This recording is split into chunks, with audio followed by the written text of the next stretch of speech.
Thank you, President, and other decision makers on the stage for providing so much content for my speech.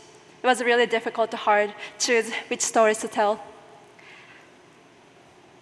I was curious about how a random nerd like little old me could represent nearly 500 diverse graduates for this special day. To address this challenge, I emailed every single member of the class of 22, legally from the public directory. Some of you, like the typical Hamilton students, enthusiastically responded to my inquiry. Others, also like the typical Hamilton students, never got back to me. If you didn't receive my email though, you probably took some time off during the COVID year, just like myself. I'm sorry you didn't get my questions, but I'm more sorry that we have one more semester to endure. But for those of you who will finally escape from the brutal Clinton weather, just like what we are expecting this afternoon, I asked 2 questions.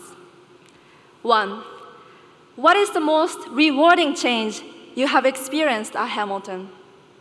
And 2, what is the most disappointing change you wish had or hadn't happened? Oh, don't worry, I'll keep my language PG-13. In my survey, our biggest disappointment was the pandemic. But surprisingly, many of you praised our resilient and curious responses during COVID as our most positive change. For example, some of us took Zoom classes at 6 a.m. in the West Coast or 3 a.m. in East Asia. But eventually, we all learned to show up to class in pajamas from bed, even in the afternoon. Under the strict regulations for indoor socializing, we all learned to hang out with our friends outdoors, even in the 30-degree temperatures. You see, Hamilton students don't just give up. Instead, we use our resilient curiosity to envision how to conquer persisting challenges. Since we juggled our schoolwork with household responsibilities, our mental health struggles intensified during the pandemic. Our friendships and mentorships have shaped this incredibly caring environment. This is how we've conquered the adversity.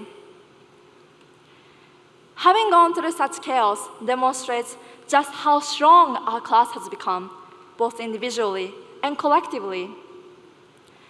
Our resilience in the face of COVID maintained this community because we refused to let go of our home. Yet, the very same resilience transformed our community because we hope to improve this ironic family thing. Throughout this semester, for example, we continuously promoted reproductive justice, although the administration scolded us, for expressing free and thoughtful speech through honest posts online, creative banners and comments, and satirical pieces in campus publications.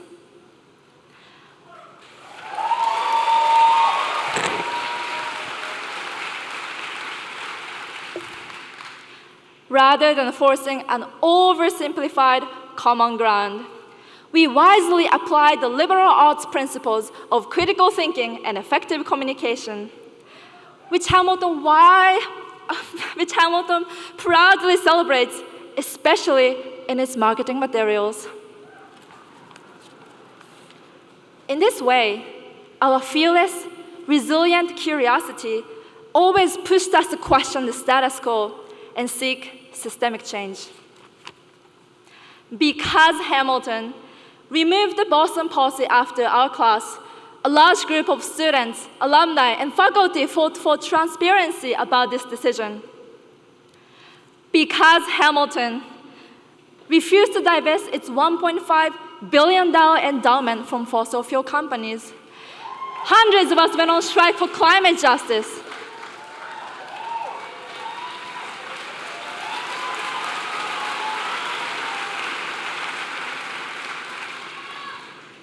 Because Hamilton addressed the use of date-rape drugs with victim blaming, the entire campus wore black to join the demonstration organized by survivors.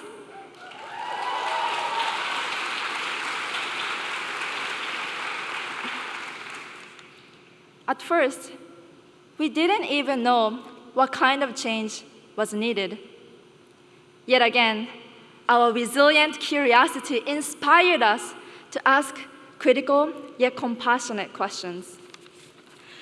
During the Black Lives Matter movement, leaders of Black and Latinx Student Union collected over 1,600 signatures to petition against a performative diversity initiative, which had excluded experts on campus who had already been working on racial justice for years and decades.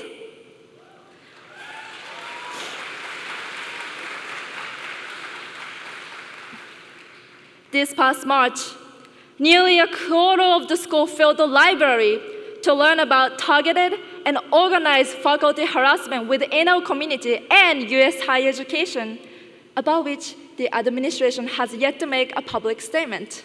But I just made it now.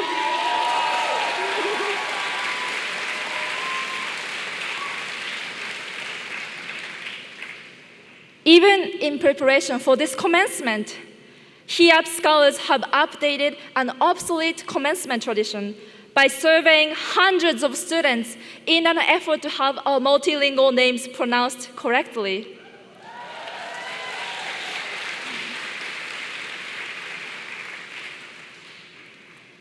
At the end of the day, I am grateful for our Hamilton education that has enabled us to not only recognize these carefully sanitized issues, but also take bold initiatives to make the world more just and equitable.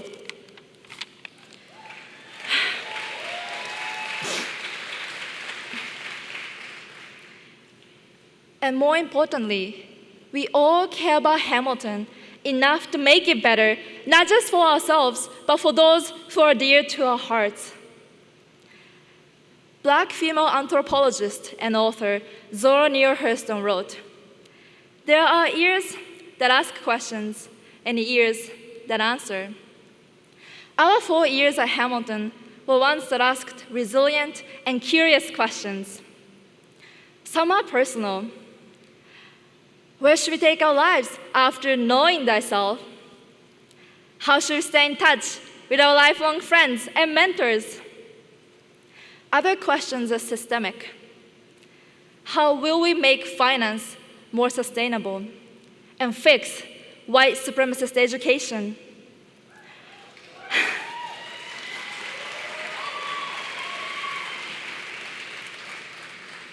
How will we combat anti-queer bigotry, body-size stigma, and ableist structures?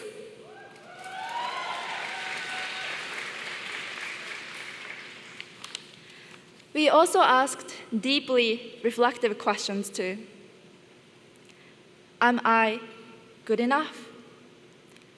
Am I curious enough to confront my own biases while actively learning about issues that might not directly affect me? Am I resilient enough to challenge the very institutions my life depends on, while actively giving up some of my own privilege to support the marginalized?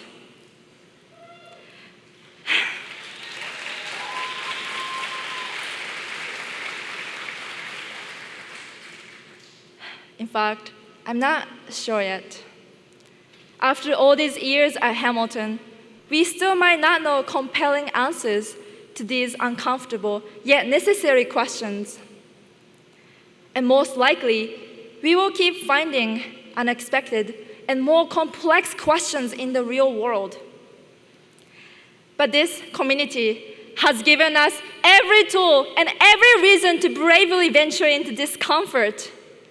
This is how we've grown. And that's why I'm hopeful for our future.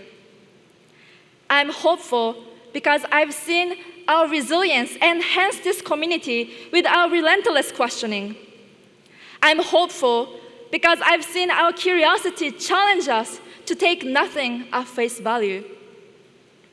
And I'm hopeful because I know we don't just give up. Beyond this Hamilton bubble, we may not know how to initiate change at first. But with the resilient curiosity we have mastered together, our questions only mean we don't know yet. Congratulations, class of 2022, as well as 21.5 and 22.5.